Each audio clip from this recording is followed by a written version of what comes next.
আসসালামাইকুম এভরিওয়ান, সবাই কেমন আছেন? আমি আজকে খিচুড়ি রান্না করব। বৃষ্টি হচ্ছে আমাদের এখানে অনেক, ওর জন্য খিচুড়ি রান্না করব। পেঁয়াজ দিলাম, হলুদ,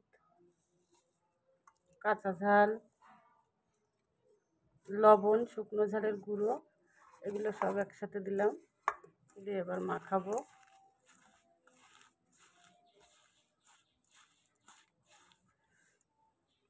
তেল দিয়ে দিলাম,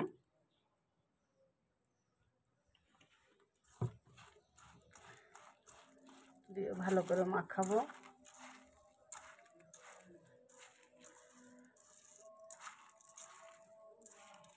মাখানো হয়ে গেলে পানি দেব।